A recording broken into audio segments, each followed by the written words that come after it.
Enemy.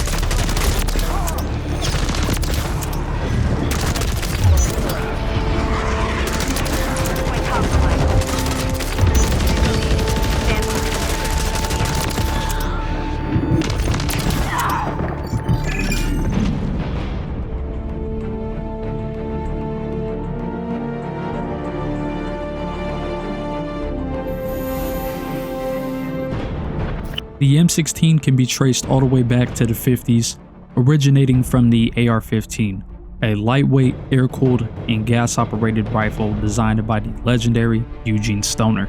And then in 1959, Colt would end up buying the manufacturing rights to the AR-15, and by 1964, the M16 would enter US military service, replacing the M14 and eventually becoming the standard service rifle in 1969.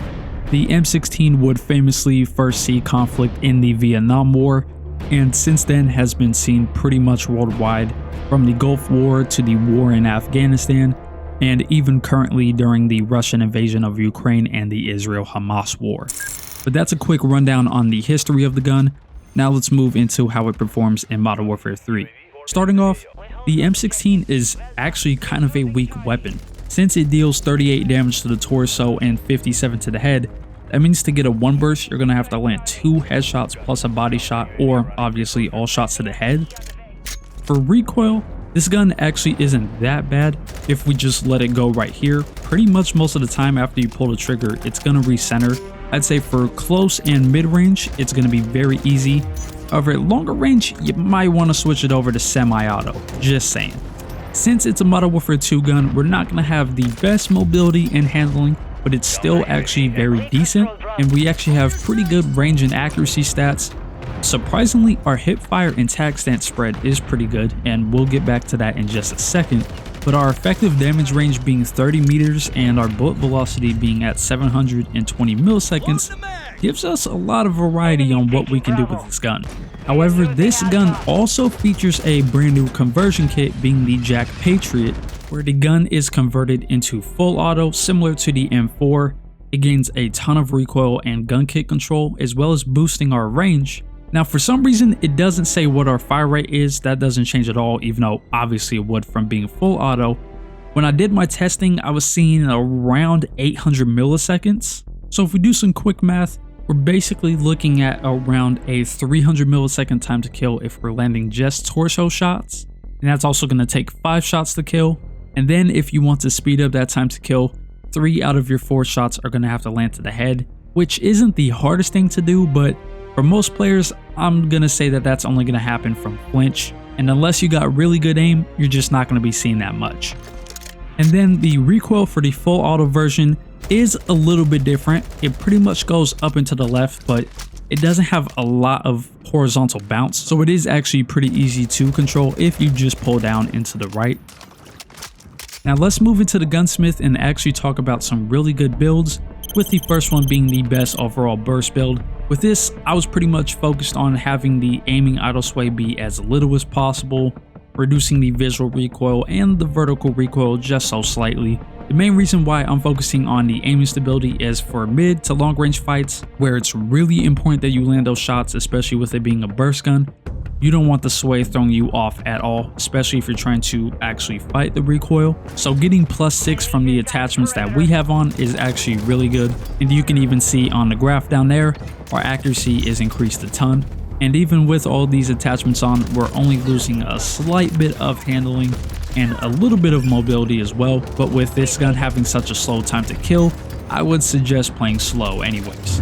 Now next up, let's move into my favorite full auto version of the gun. To start off, I really like having the carry handle as my iron sights, but if you do want to run a optic, I would suggest probably just taking off the Sakin ZX rear grip, but you are going to want to be careful about which optic you pick. For example, if I pick this Mark III reflector and I go into the firing range, you guys can see right here when I aim, oh, apparently they fixed it. Wait a minute, what if I try this other one? What if I try this one right here? Let's see.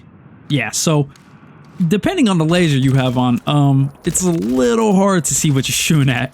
So if you pick a bulky laser like the Razor Hawk, you are going to have to be careful about which optic you pick. If you run it iron sights, you actually aren't blocked at all, so that is one thing you could do. You know, if you really want having faster handling, just use iron sights or maybe something like a ACOG scope, so that way you can actually see what you're shooting at.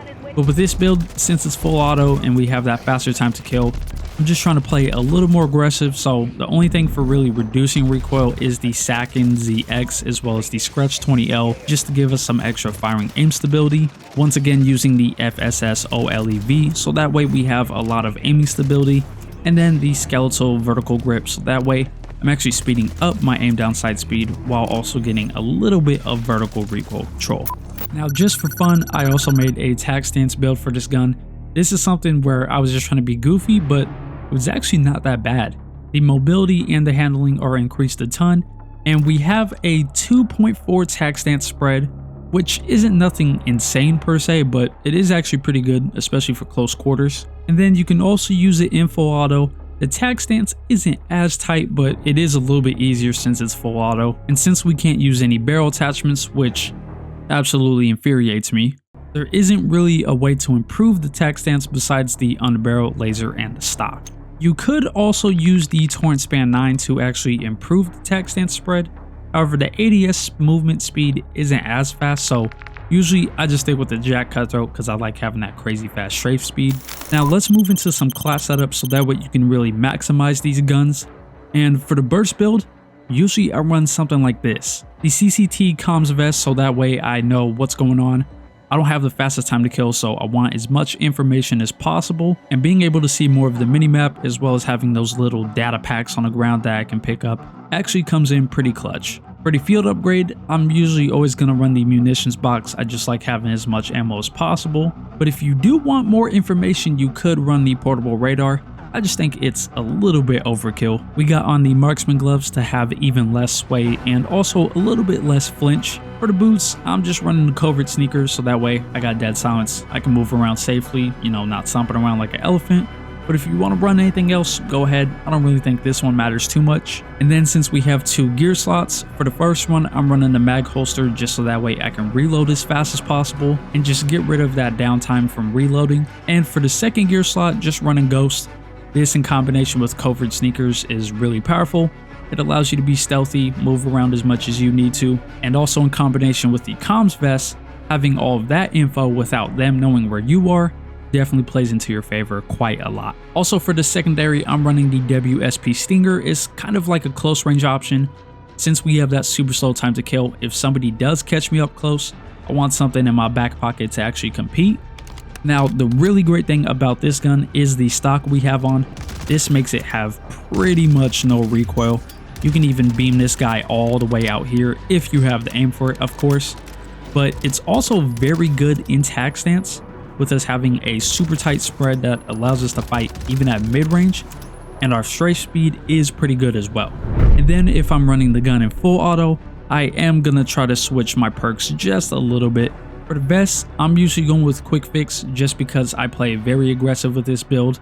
And then if a team is spamming flashes or stun grenades, you also gain the effects of tac mask, which comes in clutch. For the gloves, I actually usually run scavenger gloves on this just because you run through ammo quick. But if you just want to play even more aggressive, the commando gloves are always a good option in my opinion. And also the assault gloves if you're somebody who just hops and jumps around all over the place. Once again, for the boots, it's the same thing as the burst build. I'm just going to run covert sneakers, but lightweight and the running sneakers also work great as well if you're just trying to move around a little bit faster. And then for the gear slot, to start a match, I'm usually running EOD, but if a team's starting to go off and call in a bunch of UAVs, I will switch over to the Ghost TV camo. But that's going to do it for this episode, homies. I hope you enjoyed how it's a little bit different, but mostly similar to the first episode. I'm going to start pumping these out way more because I actually really like making them, even if they don't get as many views as something like hidden weapons. But also, speaking of hidden weapons, I'm going to get started on that right now. Hopefully, I can have it out this weekend for you guys, at the latest by Monday or Tuesday. But as always, I love y'all, homies. Make sure to drink some water. Have a great day, and I'll see you in the next one.